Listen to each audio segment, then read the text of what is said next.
നിങ്ങൾ ഇങ്ങനത്തെ സ്വഭാവമുള്ളവരാണോ ഒന്ന് ചിന്തിക്കാൻ വേണ്ടിയിട്ടാണ്. ആണെങ്കിൽ ഒന്ന് പതുക്കെ ഒന്ന് മാറ്റാൻ വേണ്ടിയിട്ട് പറയുന്നത്. ചിലരുണ്ടല്ലേ എങ്ങനത്തെ സ്വഭാവമുള്ളവരാണെന്നറിയാവോ? പെട്ടെന്ന് സങ്കടം വരുന്നവർ. ആരെന്ത് പറഞ്ഞ് കേട്ടിട്ടുണ്ടെങ്കിലും പെട്ടെന്ന് അത് എന്നെക്കുറിച്ചാണോ എന്നിങ്ങനെ ചിന്തിച്ച് സങ്കടപ്പെടുന്നവർ. അവരെന്നെ വിളിക്കുന്നതെന്നറിയാവോ? ഇമോഷണൽ ഫൂൾസ് എന്നാണ് പറയുന്നത്. അതായത് വൈകാരിക വിഡ്ഢികൾ എന്നാണ് പറയുന്നത്. ശരിക്കും പറഞ്ഞാൽ ഇവർ പാവങ്ങളായിരിക്കും കേട്ടോ. ഇവരെ പറ്റിക്കാൻ എളുപ്പമായിരിക്കും. ഇവരെ പറ്റിക്കണത് മുഴുവൻ ഇവരോട് അടുത്ത് നിൽക്കണവരും ആയിരിക്കും. കാരണം ഇവരുടെ സ്വഭാവം ഇവർക്ക് പെട്ടെന്ന് മനസ്സിലാകും. എന്തെങ്കിലും പറഞ്ഞാൽ പെട്ടെന്ന് പൊട്ടിക്കരയുക, എന്തെങ്കിലും ഒരു പ്രശ്നങ്ങളുണ്ടെങ്കിൽ അത് ഓർത്ത് ഇങ്ങനെ മാസങ്ങളോളം കൊണ്ടു നടക്കുക. ഒരു റിസൾട്ടും ഇല്ലാത്ത കാര്യമായിരിക്കും, എന്നാലും മാസങ്ങളോളം ഇങ്ങനെ മനസ്സിൽ കൊണ്ടു നടക്കും. എന്ത് വിഷമമുണ്ടെങ്കിലും അത് ആരോടും പറയില്ല. പറഞ്ഞിട്ടുണ്ടെങ്കിൽ അവരെന്ത് വിചാരിക്കും, എനിക്കിങ്ങനെയുള്ളത് വല്ല മോശം സ്വഭാവമാണോ എന്നിങ്ങനെ ചിന്തിക്കുക. പിന്നെ ഇവരെ മറ്റുള്ളവർ ചൂഷണം ചെയ്യുക. അതായത് ഇവരെ കൊണ്ട് വീട്ടിലുള്ളവരാണെങ്കിൽ വീട്ടിലെ പണികൾ മുഴുവൻ ചെയ്യും. കൂട്ടുകാരാണെങ്കിൽ കൂട്ടുകാരുടെ സർവ്വ പണികളും ഇതിനെ കൊണ്ട് ചെയ്യിപ്പിക്കും, ഈ സ്വഭാവക്കാരെ കൊണ്ട്. കാരണം ഇവർ തിരിച്ചു പറയില്ല എന്ന് അവർക്ക് ഉറപ്പായ കാര്യമാണ്. തിരിച്ചു പറയില്ല. എന്തെങ്കിലും അവർ പറഞ്ഞിട്ടുണ്ടെങ്കിൽ ഇവർ സങ്കടപ്പെട്ടിരിക്കുകയുള്ളൂ. ഇവരുടെ മനസ്സിൽ കൂട്ട് നഷ്ടപ്പെടരുത് എന്നൊരു ആഗ്രഹവും കൂടെ ഉള്ളതുകൊണ്ട് ഇവരെന്ത് പട്ടിപ്പണി വേണേലും ചെയ്തുകൊണ്ട് നടക്കുകയും ചെയ്യും. പിന്നെയുണ്ട്, ഇവർക്ക് അധികം കൂട്ടുകാർ കാണില്ല. എല്ലാവരെയും ഇങ്ങനെ ഇവർ നിരീക്ഷിച്ചുകൊണ്ടിരിക്കും. അവരിനി എന്നെ ചെയ്യണം, അവരിങ്ങനെ ചെയ്യണം, ഇനി ചിലരെ ഇങ്ങനെ അടുത്തേക്കൊക്കെ വരുവാണെങ്കിൽ എൻ്റെ അടുത്തേക്കാണോ വരുന്നത് എന്നൊരു ചിന്തയോടുകൂടി, ഒരു ചെറിയൊരു പേടിയോടുകൂടിയിരിക്കും.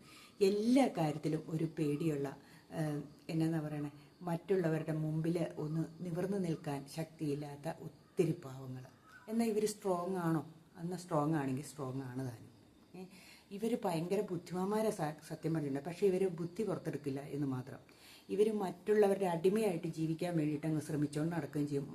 ഈ ഉദാഹരണമായിട്ട് ഇപ്പം ഒരാളിങ്ങനത്തെ ഇമോഷണൽ ഇങ്ങനെ വിഷമങ്ങളുള്ള ഒരാളാണെങ്കിൽ അയാളുടെ ഇമോഷൻ ചിലപ്പോൾ അയാളുടെ വീട്ടുകാരെ കുറിച്ച് പറയുന്നു, അല്ലെങ്കിൽ ഭാര്യയെ, മക്കളെ, അല്ലെങ്കിൽ സഹോദരങ്ങളെ, അച്ഛനെ, അമ്മേനെയൊക്കെ പറഞ്ഞിട്ടുണ്ട്. പെട്ടെന്ന് ഇവർക്കത് ഫീൽ ചെയ്യുന്ന സ്വഭാവക്കാരെ. ഈ ട്രിഗർ ചെയ്യുന്നത് അറിയാവുന്നവരായ മറ്റവർ ഇത് വെച്ച് ഇവരെ മുതലാക്കുകയും ചെയ്യും. കാരണം ഇടയ്ക്കിടയ്ക്കൊക്കെ നിൻ്റെ വീട്ടുകാരെക്കുറിച്ചോ അല്ലെങ്കിൽ അവരുടെ സഹോദരങ്ങളെക്കുറിച്ചോ ഒക്കെ എടുത്തിട്ടിട്ട് ഇവരെ വേദനിപ്പിക്കാനുള്ള ശ്രമം നടത്തിക്കൊണ്ടിരിക്കും.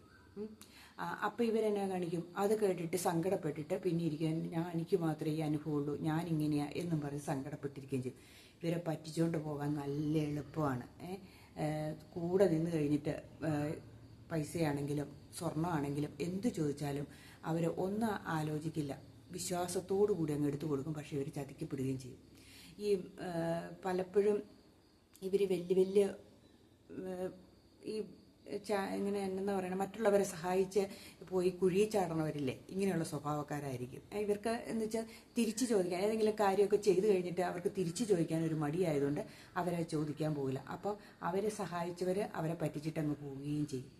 അപ്പോൾ ഇങ്ങനെ പറയുകയാണെങ്കിൽ ഒത്തിരി കാര്യങ്ങൾ പറയാനുള്ള ഒരു കൂട്ടരാണ്. എവിടെയെങ്കിലും ചെന്നിട്ടുണ്ടെങ്കിലുണ്ടല്ലോ, ഇവരെ ഏതെങ്കിലും ഒരു പണി അങ്ങ് ഏൽപ്പിച്ചേക്കും ആരെങ്കിലും. ഏതെങ്കിലും കള്ളന്മാർക്ക് അറിയാം ഇവരെ ഏൽപ്പിച്ചിട്ടുണ്ട്, ഇവരത് ചെയ്തോളൂന്ന്. അതിന് വേണ്ടിയിട്ട് ഇവരെ അങ്ങനെ വെച്ചാൽ നീ അങ്ങ് ചെയ്തേരട്ടോ എന്നിങ്ങനെ പറയും. നീ എങ്ങനെ ചെയ്തേക്കെന്ന് പറയണ നീ പിന്നെ അവിടുത്തെ സർവ്വ പണിയും ചെയ്ത് തീർത്തു കഴിഞ്ഞാലും ഒരു മനുഷ്യന് സഹായത്തിന് കൂടുകയില്ല, ഇവർ തന്നെ ചെയ്യേണ്ട അവസ്ഥ വരികയും ചെയ്യും. ഇങ്ങനെയുള്ള പിന്നെ ഏതെങ്കിലും ഒരു സ്ഥാപനത്തിലേക്കോ അല്ലെങ്കിൽ ഒരു കടയിലേക്കോ പോയി എന്തെങ്കിലും സാധനം ചെയ്യുക, അവരെന്ത് വിചാരിക്കും, അവരോട് എങ്ങനെ ചോദിക്കുന്നത് എന്ന് പോലും ചിന്തിക്കുന്നവരായിരിക്കും ഇവർ. ഇങ്ങനെയുള്ള മനുഷ്യരെ കുറിച്ചാണ് ഞാനിന്ന് പറയുന്നത്. ഇത് എല്ലാവർക്കും ഉണ്ട് കേട്ടോ, ഒത്തിരി ആൾക്കാർക്കുണ്ട്.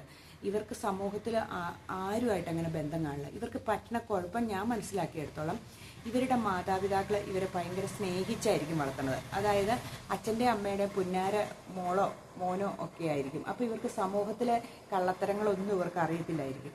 സമൂഹത്തിൽ കപട കണ്ണുകൊണ്ടും നോട്ടം കൊണ്ടും ഇരിക്കുന്നവരാണ് എല്ലാവരും എന്നൊന്നും ഇവർക്ക് ആ സത്യസന്ധമായ അച്ഛനും അമ്മയും കാണിച്ച സത്യസന്ധമായ വഴി മാത്രമേ അറിയാവുള്ളൂ. അല്ലാണ്ട് അതൊരു കുറുക്ക് വഴി അവർക്ക് അറിയത്തില്ല. അതുകൊണ്ട് ഇവരെന്ത് ചെയ്യും? ഈ അച്ഛനും അമ്മയും വളർത്തിയത് കൊണ്ട് എല്ലാവരെയും അങ്ങ് വിശ്വസിക്കുന്ന ഒരു സ്വഭാവത്തിലേക്ക് വരും. അപ്പോൾ എന്ത് പറ്റും? എന്തെങ്കിലും വിഷമങ്ങൾ പെട്ടെന്ന് സമൂഹത്തിൽ നിന്ന് ആരുടെയെങ്കിലും ഭാഗത്തു നിന്ന് ഒരു തിക്ത അനുഭവം ഉണ്ടാകുമ്പോൾ ഇവർ സങ്കടപ്പെട്ടിരിക്കുകയും ചെയ്യും. അതാണ് ഇവർക്ക് പറ്റുന്നത്. അപ്പം ഇങ്ങനെയുള്ളവർ അധികം പേരും ഈ അച്ഛൻ്റെ അമ്മയുടെ ലാളന ഏറ്റു വളർന്ന ഒത്തിരി ലാളന ഏറ്റു വളർന്നവരായിരിക്കും.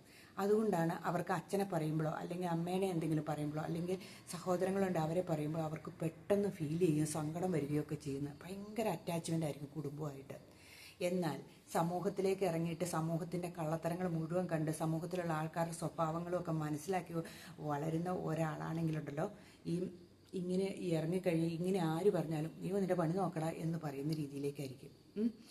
അതല്ലെങ്കിൽ ഇപ്പോൾ വീട്ടിലുള്ളവരെ കുറിച്ച് പറഞ്ഞാൽ പിന്നെ എൻ്റെ വീട്ടിലെ കുറിച്ച് നീയാണ് തീരുമാനിക്കണമെന്ന് ചോദിച്ച് രണ്ട് തിരിച്ചു പറയുന്ന സ്വഭാവക്കാരായിരിക്കും. അപ്പോൾ അവർക്കത് ആ വിഷമമൊന്നുമില്ല, അവർ തിരിച്ചു പറയാനുള്ള പറഞ്ഞു. ഇനി ഇപ്പോൾ എവിടെയെങ്കിലും സമൂഹത്തിൽ പോയി നിന്നു എന്ന് വെച്ചു, നമ്മളെക്കുറിച്ചിപ്പം അവർ എന്തെങ്കിലുമൊക്കെ പറയുക എന്ന് വെച്ചിട്ടുണ്ടെങ്കിൽ നമ്മളൊരു പുഞ്ചിരിയോട് കൂടി കേട്ടുകൊണ്ടിരിക്കുക. അതല്ല, നമ്മളെ താഴ്ത്തി കെട്ടിയാൽ പറയണമെങ്കിൽ നമ്മൾ തിരിച്ചു പറയാൻ ശ്രമിച്ചിട്ടുണ്ടെങ്കിൽ ഉണ്ടല്ലോ, ഈ സ്വഭാവത്തിന് കുറച്ചൊക്കെ മാറ്റം വരുത്താൻ സാധിക്കും. അതായത് നമ്മുടെ നമുക്ക് തന്നെ ഒരു ബോൾഡായ ഒരു സ്വഭാവം ഉണ്ടാക്കി എടുത്തു കഴിഞ്ഞിട്ടുണ്ടെങ്കിൽ അവർ പറയണതിൻ്റെ എന്നാ പറയണത്, അവർ പറയണത് ശരിയല്ലെങ്കിൽ ശരിയല്ല എന്ന് പറയാനുള്ള ഒരു സ്വഭാവം നമ്മൾ ഉണ്ടാക്കിയെടുക്കാം. അതല്ല, അവർ പറയണതെല്ലാം ശരിയാണെന്നും പറഞ്ഞ് നമ്മൾ അതിൻ്റെ ഒപ്പം നിൽക്കാൻ പോയിട്ടുണ്ടെങ്കിൽ നമ്മൾ പിന്നെ ആ പഴയ സ്വഭാവത്തിൽ നിന്ന് മാറില്ല. പിന്നെ എല്ലാ സമൂഹത്തിലേക്ക് ഇറങ്ങി എല്ലാവരുമായിട്ടൊന്ന് മിങ്കിൾ ചെയ്യുമ്പോഴും നമുക്ക് ആ സ്വഭാവം മാറ്റിയെടുക്കാൻ പറ്റും. പിന്നെ ഞാനങ്ങോട്ട് എന്നാ പറയണേ, ഞാൻ എല്ലാം അനുഭവിക്കാൻ എനിക്ക് ഇങ്ങനെയുള്ള ഫൂളിഷ്നെ എല്ലാം ഞാൻ അനുഭവിക്കണം എന്നും പറഞ്ഞുകൊണ്ട് നിൽക്കാണ്ടിരിക്കുക. നമ്മളെ ബാധിക്കുന്ന കാര്യങ്ങളല്ലെങ്കിൽ നമ്മൾ അതിൽ നിന്ന് ചെവി കൊടുക്കാതെ ഇരിക്കുക, അതാണ് വേണ്ടത്. പിന്നെ നമ്മുടെ മനസ്സിന് തന്നെ ഒരു കോൺഫിഡൻസ് ഉണ്ടാക്കിയെടുക്കുക. ഇത് ഞാൻ ആവശ്യമില്ലാത്ത കാര്യത്തിലൊന്നും സങ്കടപ്പെടേണ്ട കാര്യമില്ല, എന്നെ ഇത് ബാധിക്കുന്നതല്ല, ഞാൻ അങ്ങനെയല്ല, ഞാൻ മാറി എന്നങ്ങ് ചിന്തിക്കാനുള്ള മനസ്സുണ്ടാക്കിയെടുക്കുക. പിന്നെയുള്ള കാര്യം എന്നാന്ന് വെച്ചിട്ടുണ്ടെങ്കിൽ, എന്ത് സങ്കടം വരുന്ന പ്രശ്നങ്ങൾ ആര് പറഞ്ഞിട്ടുണ്ടെങ്കിലും അത് നമ്മളെ ബാധിക്കുന്ന എല്ലാ പ്രശ്നങ്ങളും നമ്മൾ എടുത്തു വെക്കേണ്ട കാര്യമൊന്നുമില്ല. അപ്പം ആരെങ്കിലും എന്തെങ്കിലുമൊക്കെ പറഞ്ഞിട്ടുണ്ടെങ്കിൽ അത് എന്നെയൊന്നും അങ്ങനെയൊന്നും ബാധിക്കില്ല, എന്നെയൊന്നും ആർക്കും ഒന്നും കീഴ്പ്പെടുത്താൻ സാധിക്കില്ല എന്നൊരു ചിന്താഗതി നമ്മുടെ മനസ്സിൽ നമ്മൾ ബോധ്യപ്പെടുത്തിയെടുക്കണം. നമ്മൾ കേട്ടിട്ടില്ല, തെറിക്ക് ഉത്തരം മുറുപ്പത്തല എന്ന് പറഞ്ഞാണ്. നമ്മൾ ഒത്തിരി പീഡിപ്പിക്കാൻ വരുമ്പോൾ രണ്ട് വാക്ക് പറയാനുള്ള ശ്രമങ്ങളും കൂടെ നമ്മൾ നടത്തണം. അല്ലാതെ ഉണ്ടല്ലോ, എല്ലാം കേട്ടോണ്ടിരിക്കുന്ന സ്വഭാവവും നമ്മൾ കുറച്ചൊക്കെ ഒന്ന് നിർത്തണം. അപ്പം നമ്മളൊരു കാണുമ്പോഴത്തേനും അവർക്ക് തോന്നണം അവരോട് കളിക്കാൻ ചെന്നിട്ടുണ്ടെങ്കിൽ അവരത്ര സമ്മതിക്കില്ല, പണ്ടത്തെ ആളൊന്നും അല്ല കേട്ടോ എന്ന് പറയുന്ന രീതിയിലേക്ക് നമ്മൾ മാറ്റിയെടുക്കാൻ ശ്രമിക്കുക. അതാണ് വേണ്ടത്. എല്ലാം സഹിക്കുന്ന, എന്ത് പറഞ്ഞാലും കേട്ടോണ്ടിരിക്കും എന്നുള്ള ആ സ്വഭാവം നമ്മളങ്ങ് മാറ്റിയെന്ന് അവരെ ബോധ്യപ്പെടുത്തണം, അങ്ങനെയുള്ളവരെ. പിന്നെ അങ്ങനെയുള്ളവരെ അടുത്ത് അധികം പോയി നിന്ന് നമ്മുടെ സമയം കളയാതിരിക്കുക. നമ്മുടെ ഫ്രണ്ട്സ് ആണെങ്കിൽ പോലും, ആരാണെങ്കിൽ നമ്മുടെ വീട്ടിലുള്ളവരോ ആരാണെങ്കിൽ പോലും നമ്മൾ ഇങ്ങനെയൊക്കെ പറയുമ്പം നമ്മുടെ വീട്ടിലുള്ളവരെ നമുക്ക് ഉപേക്ഷിക്കാൻ പറ്റില്ലല്ലോ. അപ്പം വീട്ടിലുള്ളവർ എന്തെങ്കിലും പറഞ്ഞു നോർത്ത് ഉടനെ കരഞ്ഞ് കാല് പിടിക്കേണ്ട പ്രശ്നങ്ങളൊന്നുമില്ല. അപ്പോഴത്തേനും നമ്മൾ ഇച്ചിരി ബോൾഡാകാൻ ശ്രമിക്കുക. അവരെന്ത് പറഞ്ഞു നോർത്ത് മൈൻഡ് ചെയ്യാണ്ടിരിക്കുമ്പോൾ ഒരു ദിവസം അവർ വിചാരിക്കുന്നത് എന്താണെന്നറിയാം, അതും കൂടെ പറയാം. ഇപ്പം നമ്മളോട് ഒരു കാര്യം പറഞ്ഞു കഴിയുമ്പോൾ നമ്മൾ സങ്കടപ്പെടുവാണെങ്കിൽ അവർ വിചാരിക്കണത് എന്നാണെന്നറിയാമോ, അവൾ സങ്കടപ്പെട്ടു, അയാൾ ഉദ്ദേശിച്ച കാര്യം അവർ നടന്നു. പക്ഷേ നമ്മൾ അവിടെ ഒരു പ്രാവശ്യം പറയുമ്പോൾ നമ്മൾ സങ്കടപ്പെടുന്നില്ല, നമ്മൾ അത്ര മൈൻഡ് ചെയ്യുന്നില്ല, ഒന്ന് പോ എന്ന് പറഞ്ഞിട്ട് നമ്മൾ നമ്മുടെ വഴിക്ക് പോവുകയാണെങ്കിൽ അവർ വിചാരിക്കുക ഇവക്കെങ്ങനെ ഇങ്ങനെ മാറ്റം വന്ന് ഇവൾ പെട്ടെന്ന് മാറിയില്ലോ എന്നിങ്ങനെ ചിന്തിക്കാനുള്ള അവസരം വരും. അപ്പോൾ പിന്നെ നമ്മുടെ അടുത്തേക്ക് പിന്നെ അധികം കളിക്ക് വരത്തില്ല. അപ്പോൾ അങ്ങനെ നമുക്ക് നമ്മളെ തന്നെ ഒരു ബോൾഡാക്കി കൊണ്ടുവന്നിട്ടുണ്ടെങ്കിൽ ഉണ്ടല്ലോ, ഇങ്ങനെയുള്ളവർ നമ്മുടെ അടുത്ത് കിടന്ന് കളിക്കില്ല. ഇവരുണ്ടല്ലോ വീട്ടിലെ സർവ്വ പണിയും ചിലരെ കൊണ്ട് എടുപ്പിക്കും. ചില പാവം എന്താ വെച്ചാൽ നമുക്ക് തോന്നില്ല, ചിലരെ കാണുമ്പോൾ തന്നെ അറിയാം, അവരുടെ നോട്ടവും ഇരിപ്പുമൊക്കെ കണ്ടാൽ അറിയാം നമുക്കൊരു പാവമാണെന്ന് തോന്നും. ആ പാവം വെച്ച് മുതലെടുക്കുന്ന ഒത്തിരി പേരുണ്ട് കേട്ടോ. പിന്നെ കള്ളത്തരത്തിൽ പാവം കാണിക്കുന്നവരുണ്ട്, അത് വേറെ കാര്യം. ഇതങ്ങനത്തെ അല്ല, ഇത് മനസ്സിൽ ശുദ്ധതയോടുകൂടി ഈ അച്ഛൻ്റെയും അമ്മയുടെയും പെറ്റായിട്ട് വളർന്നു വന്ന മനുഷ്യർക്ക് പറ്റുന്ന കുഴപ്പങ്ങളാണ് ഇതൊക്കെ അധികം. അവർ സമൂഹത്തിലെ ഒരു തിക്താനുഭവം അവരനുഭവിക്കാതെ വരുന്നതുകൊണ്ടാണ് അവർക്ക് ഇതെല്ലാം വലിയ പ്രശ്നങ്ങളായിട്ട് സങ്കടങ്ങളായിട്ട് മാറുന്നത്. സമൂഹത്തിൽ ഇറങ്ങി കുറച്ച് കഷ്ടപ്പാടും അല്ലെങ്കിൽ കടബാധ്യതയും അല്ലെങ്കിൽ എന്താ പറയുക എല്ലാ പരാജയവും ഒക്കെ ഏറ്റുപിടിച്ച് വിദ്യാഭ്യാസ ജീവിതത്തിലാണെങ്കിലും കുറച്ച് പ്രശ്നങ്ങളുമൊക്കെ വന്നു കഴിയണവർക്ക് ഇതൊന്നും ഒരു പ്രശ്നമല്ല. എന്നാൽ വിദ്യാഭ്യാസ കാലത്തിലും അച്ഛൻ്റെയും അമ്മയുടെ അടുത്ത് സ്നേഹത്തിലും എല്ലായിടത്തും ഒരു വിജയം നേടിയിട്ട് വരുന്നവർക്കുണ്ടല്ലോ, ഇത് സങ്കടമുള്ള കാര്യമായത്. കാരണം അവർ പഠിക്കുന്നു, അച്ഛനും അമ്മയുടെ സ്നേഹത്തോടു കൂടി വളരുന്നു, അവർ നന്നായിട്ട് പഠിച്ചു പോകുന്നു, എവിടെ വിജയിച്ച് പോകുമ്പോൾ ഉണ്ടല്ലോ ഒരു പരാജയം അവരുടെ ജീവിതത്തിൽ വരാതിരിക്കുമ്പോഴാണ് ഇവർക്ക് നിസ്സാര കാര്യം ആരെങ്കിലും പറയുമ്പോഴത്തേന് ഇത്ര സങ്കടം വരുന്നത്. ചിന്തിച്ചു നോക്കിയാൽ ശരിയാണോ എന്ന്. അപ്പോൾ പെട്ടെന്ന് അവർക്ക് ഫീൽ ചെയ്യും അപ്പം എന്നെ കാണിക്കുമെന്ന് വെച്ചിട്ടുണ്ടെങ്കിൽ ഇതെന്നെ എനിക്ക് മാത്രം ഇങ്ങനെ ഇതെന്നെ ഇങ്ങനെ വന്നേന്നൊക്കെ ചിന്തിച്ചാൽ അവർ പിന്നെ ടെൻഷൻ അടിക്കാൻ തുടങ്ങും. അത് പ്രായമായിട്ട് വന്നെങ്കിൽ അവർക്ക് പിന്നെ അത് മാറ്റാനേ പറ്റത്തില്ല. അപ്പോൾ ആകെ ചെയ്യാൻ പറ്റുന്ന കാര്യം ഈ ആരെങ്കിലും നമ്മുടെ കുടുംബത്തെയോ അല്ലെങ്കിൽ ആരെങ്കിലും നമ്മളെയോ ഇങ്ങനെയുള്ള എന്നാ പറയണേ താത്തിക്കെട്ടാൻ ശ്രമിക്കുമ്പം അല്ലെങ്കിൽ നമ്മുടെ തലയിൽ കയറിയിരുന്ന് നിരങ്ങാൻ ശ്രമിക്കുമ്പം നമ്മൾ ഇച്ചിരി അങ്ങ് ബോൾഡായിക്കൊള്ളുക. അതാണ് വേണ്ടത്. ഇതാരും പറഞ്ഞൊന്നും തരില്ല നമുക്ക് കേട്ടോ. ഇതിങ്ങനെ ഒത്തിരി പേരുണ്ട്. പിന്നെ ഇങ്ങനെ ഈ ദുഃഖം അനുഭവിക്കുന്നവർ എല്ലാവരും കയറി നിരങ്ങി ഒരു പാകം എത്തിച്ചു കഴിയുമ്പോഴായിരിക്കും നമുക്ക് മനസ്സിലാണ്. കാരണം ചില പെൺപിള്ളേരെ കെട്ടിച്ചു വിട്ടിട്ട് കെട്ടിയവൻ്റെ വീട്ടിൽ ചെന്നിട്ട് ഇങ്ങനെ അനുഭവിക്കുന്ന എത്രയോ പെൺപിള്ളേർ. കാരണം എന്താ പറയുക, സ്വന്തം വീട്ടിൽ ഓമനിച്ച് വളർത്തിക്കൊണ്ടിരിക്കും. ഒരു വിഷമങ്ങളും കൊച്ചനുഭവിച്ചിട്ട് കാണില്ല. കെട്ടിച്ചു ചെല്ലുന്ന വീട്ടിൽ ഭർത്താവിൻ്റെ വീട്ടിൽ ചെല്ലുമ്പോൾ അവരോരോന്ന് പറയുമ്പോഴുണ്ടല്ലോ തളർന്നു കുത്തിപ്പോവും, വിഷമം വരും. ഇതെന്താ ഇങ്ങനെ, ഞാൻ എൻ്റെ വീട്ടിൽ വളർന്നിട്ട് എൻ്റെ വീട്ടിൽ ഇങ്ങനെ അല്ലല്ലോ എന്ന്. എന്നാൽ ബോൾഡായ പെൺകുട്ടികൾ തന്നെ എൻ്റെ കാര്യം നോക്കി അവരുടെ കാര്യം നോക്കി അവൾ ജോലി മേടിച്ചോ അല്ലെങ്കിൽ ഇതൊന്നും എന്നെ ബാധിക്കുന്നല്ല അവരിന്ന് പറയാനുള്ളവർ പറഞ്ഞോട്ടെ എന്ന് വിചാരിക്കും. എനിക്ക് ദേഹോപദ്രവം വെക്കാണ്ടിരുന്നിട്ടുണ്ട് ഒരു പ്രശ്നമല്ല എന്ന്. അതാ വേണ്ട. ചിലരുണ്ട്, ചില സുഹൃത്തുക്കൾ അവരുടെ വീടുകളിൽ കൊണ്ടിട്ട് ചില പാവം പിടിച്ച മനുഷ്യർ പണിയിപ്പിക്കണവർ എത്ര പേരുണ്ടെന്നോ. സഹോദരങ്ങളുടെ വീടുകളിലും ഒക്കെ വിളിച്ച് ഏതെങ്കിലും ഫംഗ്ഷനോ എന്തെങ്കിലും വരുമ്പോൾ എടാ നീ ഇങ്ങ് വന്നേടാ, ഇവിടെ വന്നൊന്ന് ക്ലീൻ ചെയ്യാനുണ്ട്, ഒന്ന് കൂടാവോ എന്ന് ചോദിച്ച് വിളിച്ചിട്ട് അവരെ ഏൽപ്പിച്ചിട്ട് അങ്ങ് പോവുകയും ചെയ്യും. ഒത്തിരി പേർക്ക് പറ്റുന്ന കുഴപ്പങ്ങളുണ്ട്. നമ്മുടെ വീട്ടിലേക്ക് വിളിച്ചു വരുത്തും. ഒരു സമയത്ത് എനിക്കും ഇതൊക്കെ പറ്റിയിട്ടുണ്ട് കേട്ടോ. നമ്മളെ അങ്ങ് വിളിച്ചു വരുത്തും, വന്ന് എല്ലാം ഒന്ന് സഹായിക്കാൻ കൂടാവോ എന്നൊക്കെ ചോദിക്കും. അപ്പം നമ്മൾ കുത്തിപ്പിടിച്ച് രാവിലെ നമ്മുടെ വീട്ടിലെ പണിയെല്ലാം ഉപേക്ഷിച്ച് നമ്മുടെ വീട് പൂർണ്ണമായിട്ട് അങ്ങ് ഉപേക്ഷിക്കും. എന്നിട്ട് അവരെ സംരക്ഷിക്കാൻ വേണ്ടിയിട്ട് നമ്മളങ്ങ് പോവുകയായി. നമ്മൾ ചെന്നിട്ട് അവിടെ ചെന്ന് കിടന്ന് സർവാംഗ പട്ടിപ്പണിയും പണിത് രാത്രി വരെ പണിത് കഴിഞ്ഞിട്ട് നമ്മൾ തിരിച്ചു പോരുമ്പോഴും നമ്മളെ ഏൽപ്പിച്ചവരെയും കാണില്ല, അവിടെ ആരും കാണില്ല. നമ്മൾ മൊത്തം പരിപാടിയും ചെയ്യേണ്ട ഗതികേട് വരും. ഒന്നിനേറ്റേറ്റ് നമ്മൾ ചെയ്യേണ്ടി വരും. അവർ ചുമ്മാ ചിലപ്പം അവർ ഫോണും വിളിച്ച് എവിടെയെങ്കിലും പോയിരിക്കും, അല്ലെങ്കിൽ അവർ കസേരയും വലിച്ചിട്ട് എവിടെയെങ്കിലും നിന്ന് ഭയങ്കര വാചി പിടിച്ചുകൊണ്ടിരിക്കും. ഈ ചെയ്യുന്നവർ മുഴുവൻ പണിയും ചെയ്യേണ്ടി വരും.